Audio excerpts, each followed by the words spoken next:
प्रभु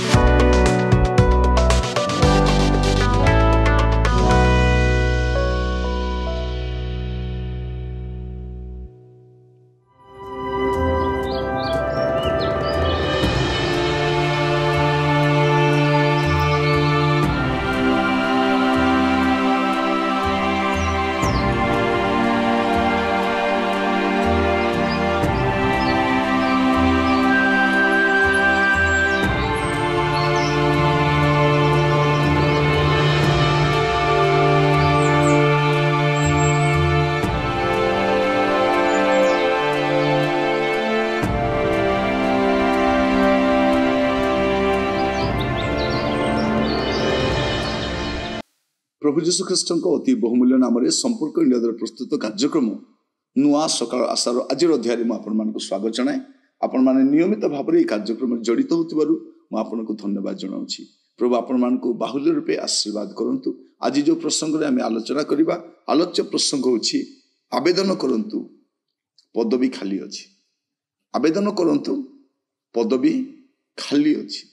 आजिकाली आपण जोठी जिबे चाकरी नहीं नाई थिबा चाकरी मध्य बंचाई पारु ना। आम पिला को पाठ पढ़ाऊछु उच्च शिक्षित कराऊछु किंतु चाकरी नहीं। पाठ एते पढ़िला परे मध्य एते पाठ साठ पढ़िला परे मध्य चाकरी नहीं व्यवसाय नहीं बेकार बसचंती। किंतु एठी कौन अछि आवेदन करंतु पदवी खाली अछि। आपण किछि करिबा पूर्व काहे किछि करू ना किछि करंतु। लिखा जाउछि जिसाई तार 6 पूर्व 8 पदरे एतुतारे मु काहाको पठेइबी ओ की आंभ मानक पई जीव प्रभुकर ए रब मु सुनिली तेबे मु कहिली मु अछि मते पठाओ। एठी गोटे स्वर सुना जाउछि गोटे डाकर आसुछि किए अछि किए जीव काहाको पठेइबू। आपण कहि पारबे मु अछि बोली घरे बेकार बसिबा अपेक्षा आपण कहीं सेवा करूना। सरकार जदि तार कार्यकारी मानकर जत्न नहीं पारुछि सदाप्रभु कौन कार्यकारी जत्न नेबेनी। एते उच्च शिक्षित होई घरे बेकार कहीं बसिबे प्रभु सेवार व्यवहार हूँ। आपण मान कहिबा पई चाहे अनेक ख्रिस्टियन स्कूल अछि भल टीचर ना। आपण बीए करिसंती आपण इंग्लिश जानिसंती आपण मैथमेटिक्स जना जाइकर काम करंतु। पैसा पाई जानतु नहीं बेकार बसचंती बोली जानतु कार्य करि आसंतु। कार्य करि आपण वेतन योग्य आपणकर भल काम मिलवा पूर्व जाई करंतु। आपण भल गीत गाई जानिसंती गीत लेखंतु लोक मन को गाइबा पे दियंतु जानतु। आपण इंजीनियरिंग सारिसंती अनेक कंस्ट्रक्शन काम चलछि चर्च टिके ठियाई सहाय्य करंतु। पैसा आशारे न जे कार्य करंतु। आपनको झियो नर्सिंग सारिछि अपेक्षा करछि केतेबेल जॉब मिलिबो। अरे से तो करि सारिछि अनेक ख्रिस्टियन हॉस्पिटल अछि जाई काम करना आवश्यक अछि। अनेक ख्रिस्टियन हॉस्पिटल रे नर्स रो आवश्यक अछि डॉक्टर रो आवश्यक अछि लैब टेक्नीशियन रो आवश्यक अछि। आपण जा कार्य करंतु किए अछि जीव जानतु ट्रांसलेशन काम सहाय्य करंतु।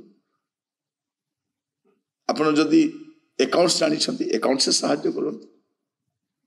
आपण जे कोनोसी विषय जानिछंती आपण जदि एग्रीकल्चर जानिछंती सहाय्य करंतु हॉर्टिकल्चर जानिछंती सहाय्य करंतु। आपणकर जॉब आसीबा पर्यंत बेकार बसंतु नै जाई करंतु। आपणकर आवश्यक अछि आपण कोनोसी ना कोनोसी सहाय्य करि परिबे आपण जानतु। आवेदन करंतु पदवी खाली अछि तो आपण जेमिति अपेक्षा करते से पैसा मिल न पारे अल्प पैसा आशीर्वाद मिल पारे आशीर्वाद मिल पारे। मैं आपण मान को कहिबा पई चाहे एबे सुजोग अछि जानतु। चाकरी तो आगु को नहीं चाकरी नहीं बोले आप निराश बसंतु नहीं आपण हताश बसंतु नहीं आपण जानतु सेवा करंतु। किए मना करछि आपनको। माथ्यू पुस्तक जदि आप देखिए से प्रभु जीशु ख्रीष्ट गोटे कथा कहउछंती ता हम आपण मान सम्मुख रखिबा पई चाहे। जदि आपणकर पुओ झियो माने पाठ साठ पढ़ी घरे बसिचंती इवेन आपणकर मध्य रिटायरमेंट परे आपण किछि करि पारिबे जदि टीचर हेइछंती पिलान को पढांतु ଆପଣଙ୍କର ଯାହା ବି ଜ୍ଞାନ ଅଛି ବ୍ୟବହାର କରନ୍ତୁ। ଆପଣଙ୍କୁ ପ୍ରଭୁ ଯେଉଁ ଜ୍ଞାନ ଦେଇଛନ୍ତି, ଦକ୍ଷତା ଦେଇଛନ୍ତି, କ'ଣ ପାଇଁ ଦେଇଛନ୍ତି? ବଳ ବୟସ ଅଛି, ଆପଣ କାର୍ଯ୍ୟ କରନ୍ତୁ। କୌଣସି ନା କୌଣସି କାର୍ଯ୍ୟରେ ସାହାଯ୍ୟ କରିପାରିବେ। ମାଥ୍ୟୁ ତାର 9 ଅଧ୍ୟାୟ ଦେଖିବେ, ତାର 36 ଆଉ 37 ପଦରେ, ଆଉ ଲୋକ ସମୂହକୁ ଦେଖି ସେମାନଙ୍କ ପ୍ରତି ସେ ଦୟାରେ ବିଗଳିତ ହେଲେ, କାରଣ ସେମାନେ ଅରକ୍ଷକ ମେଷ ପରି ଦୁର୍ଦ୍ଦଶାଗ୍ରସ୍ତ ଓ ଛିନ୍ନ ଭିନ୍ନ ଥିଲେ। ସେତେବେଳେ ସେ ଆପଣ ଶିଷ୍ୟମାନଙ୍କୁ କହିଲେ, ଶସ୍ୟ ସିନା ପ୍ରଚୁର, କାର୍ଯ୍ୟକାରୀ ମାନେ ଅଳ୍ପ। ପ୍ରଭୁଙ୍କ ସେବାରେ ସବୁବେଳେ କାର୍ଯ୍ୟକାରୀ ଅଳ୍ପ। ଆପଣ ଦେଖନ୍ତୁ, ଦେଶରେ ଆମର କେତେ ଜଣ ପାଳକ ଅଛନ୍ତି, କେତେ ଜଣ ବାଇବଲ ଶିକ୍ଷକ ଅଛନ୍ତି, କେତେ ଜଣ ମାନେ ସେବା କରିବା ପାଇଁ ଅଛନ୍ତି, କେତେ ଜଣ ସୁସମାଚାର ପ୍ରଚାର, ସବୁବେଳେ ସ୍ୱଳ୍ପ। ଆପଣ ଯୋଉଠି ଚାକିରି ନାହିଁ ସେଇଠି ଚାକିରି ଖୋଜି ପରିବା ପରିବର୍ତ୍ତେ ଏଇଠି ଭେକେନ୍ସି ଅଛି, ଆବେଦନ କରୁନାହାନ୍ତି କାହିଁକି? ପ୍ରଭୁଙ୍କୁ କୁହନ୍ତୁ, ପ୍ରଭୁ ମୁଁ ଅଛି, ମତେ ପଠାଅ। ପ୍ରଭୁ ଦ୍ୱାର ଖୋଲିବେ। ଆପଣଙ୍କ ପୁଅ ଝିଅମାନଙ୍କୁ ପଠାନ୍ତୁ। ଡକ୍ଟର କରନ୍ତୁ, କିନ୍ତୁ ମିଶନ ହସ୍ପିଟାଲରେ ଆବଶ୍ୟକ ଅଛି। ନର୍ସ କରାନ୍ତୁ, ପଠାନ୍ତୁ।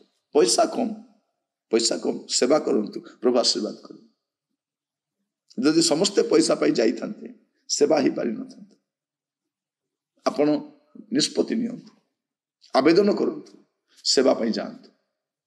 ଆପଣଙ୍କ ଚର୍ଚ୍ଚର ଗୁଡ଼େ ଦାୟିତ୍ୱ ଅଛି, କରନ୍ତୁ।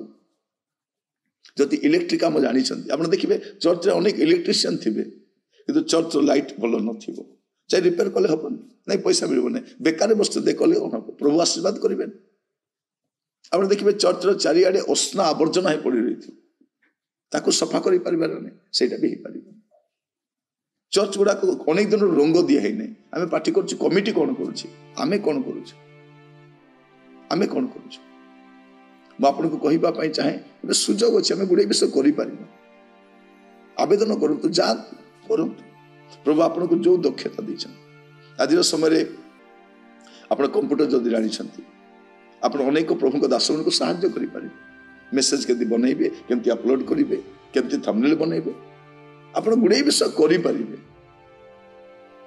ଆପଣ ଖାଲି ଚାକିରି ଖୋଜି ବୁଲନ୍ତୁ ନାହିଁ, ସେବା କରିବାର ମନୋଭୂତି ନିଅନ୍ତୁ। ପ୍ରଭୁ ଆପଣଙ୍କ ଯତ୍ନ ନେବେ।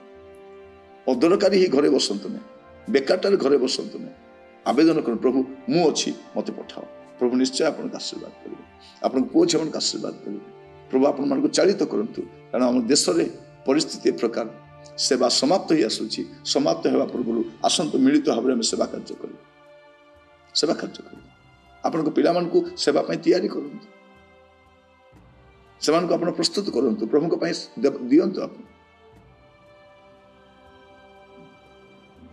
ପଦବୀ ଖାଲି ଅଛି, ଆପ୍ଲାଏ କରନ୍ତୁ। ପ୍ରାର୍ଥନା କରିବା। ଅନୁଗ୍ରହକାରୀ ପିତା ପରମେଶ୍ୱର, ମୁଁ ଆପଣଙ୍କୁ ଧନ୍ୟବାଦ ଦେଉଛି। ପ୍ରଭୁ, ଆଜିର ସମୟରେ ଚାରିଆଡ଼େ ଚାକିରି ନାହିଁ, ବ୍ୟବସାୟ ମାନ୍ଦା ପଡ଼ିଛି, ପିଲାମାନେ ଘରେ ପଡ଼ି ରହିଛନ୍ତି। ପ୍ରଭୁ, ସେମାନଙ୍କୁ ଉପଯୁକ୍ତ କାମ ମିଳୁ ବି ନାହିଁ, କିନ୍ତୁ ପ୍ରଭୁ ସେମାନଙ୍କ ଦୃଷ୍ଟିଭଙ୍ଗୀ ମଧ୍ୟ ନାହିଁ ଯେ ଯାଇକି এই ସମୟରେ କୋଉଠି ସାହାଯ୍ୟ କରିବା, କାର୍ଯ୍ୟ କରିବା। ପ୍ରଭୁ, ମୁଁ ପ୍ରାର୍ଥନା କରୁଛି, ଆପଣ ଅନୁଗ୍ରହ କରନ୍ତୁ, ଯେପରି ପ୍ରଭୁ ଆଗାମୀ ସମୟରେ ଅଳସୁଆ ହେଇ ଘରେ ନ ବସି ଆପଣଙ୍କ ରାଜ୍ୟର ସେବା କାର୍ଯ୍ୟ ପାଇଁ କୌଣସି ନା କୌଣସି କାର୍ଯ୍ୟ କରିପାରିବେ, ଏ ପ୍ରକାର ଅନୁଗ୍ରହ କରନ୍ତୁ। ଆଦର, ମହିମା, ଗୌରବ ଆପଣଙ୍କର ହଉ। ପ୍ରାର୍ଥନା ଶୁଣିଥିବାର ଧନ୍ୟବାଦ, ଯୀଶୁଙ୍କ ପ୍ରିୟ ନାମରେ ମାଗିଲି, ଆମେନ୍। ଆସନ୍ତାକାଲି ନୂଆ ଅଧ୍ୟାୟରେ ଜଡ଼ିତ ହେବା। ବିଦାୟ ଦିଅନ୍ତୁ ଏବଂ ପ୍ରଭୁରେ ରୁହନ୍ତୁ। ସମସ୍ତଙ୍କୁ ଧନ୍ୟବାଦ।